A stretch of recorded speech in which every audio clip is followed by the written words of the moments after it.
You walk into a room full of people and something feels wrong. Not wrong with the room, wrong with you. Everyone else seems to speak a language you never quite learned. They laugh at jokes you don't understand. They connect effortlessly while you're standing there, feeling like an alien observing human behavior from the outside.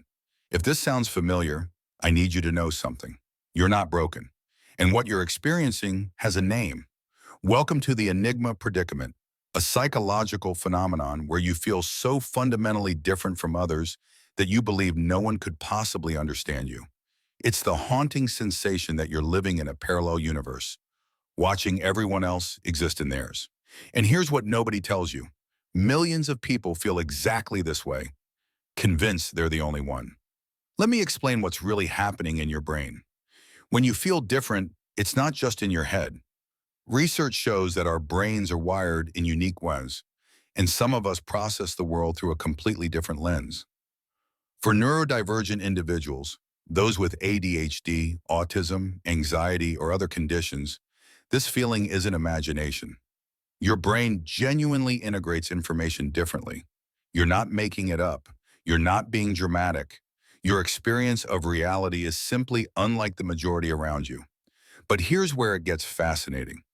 Even if you're not neurodivergent, there's another force making you feel like everyone's watching your every move, judging your every mistake.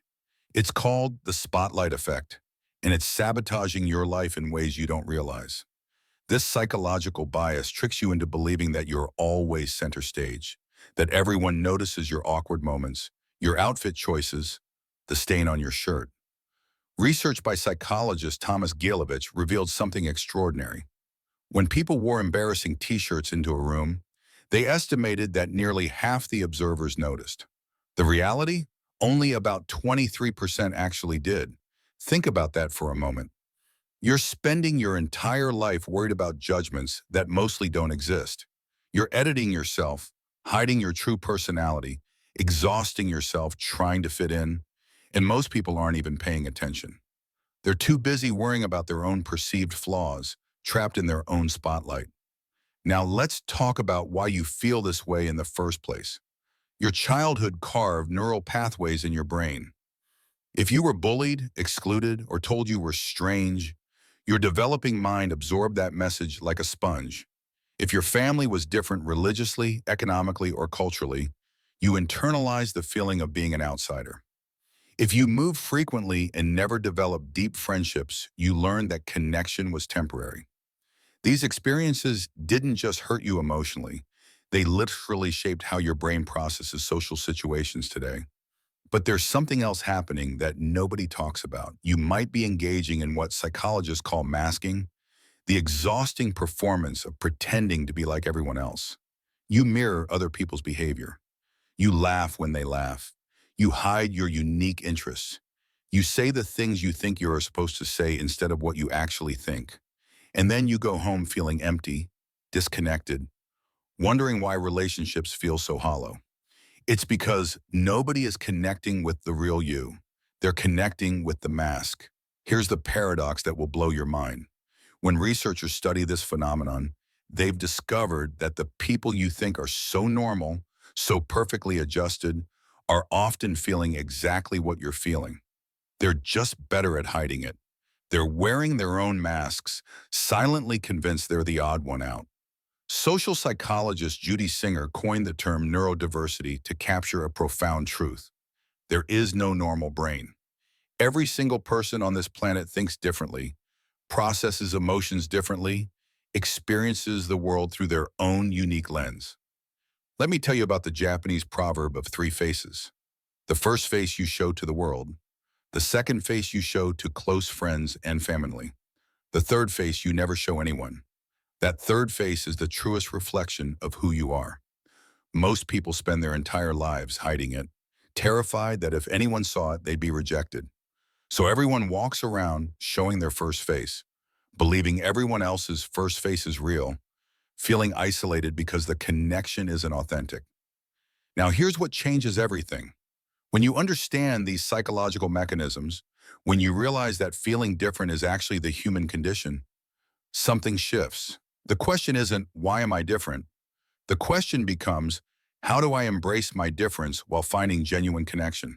Research shows there are specific strategies that work. First, you need to challenge the spotlight effect actively. When you're convinced everyone noticed your mistake, ask yourself, how many mistakes did other people make today that you notice? The answer is probably zero. You don't remember because you weren't paying attention. Neither are they. Second, you need to stop masking and start selectively revealing your true self. This doesn't mean oversharing with everyone. It means finding safe spaces and safe people where you can gradually lower the mask. When you do, something magical happens. Other people feel permission to lower theirs too. Third, embrace what psychologists call common humanity. This is the recognition that everyone experiences pain, everyone feels inadequate sometimes, everyone struggles. Your specific struggles might be different, but the fundamental experience of human vulnerability is universal. When you can connect on that deeper level, the surface differences matter less.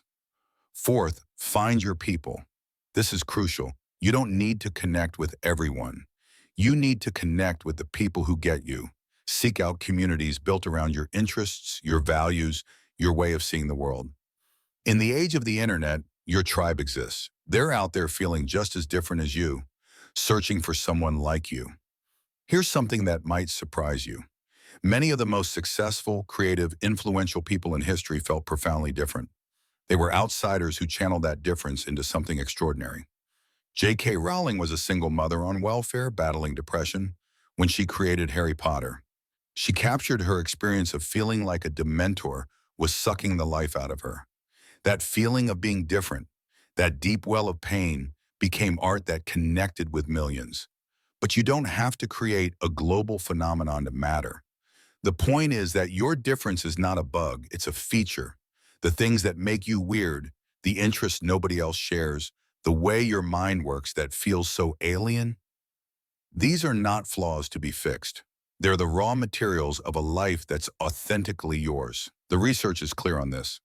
When people with anxiety, depression, or neurodivergent conditions receive proper support, when they stop trying to force themselves into a neurotypical mold and instead create environments that accommodate their actual needs, they thrive. Their deficits often become strengths in the right context.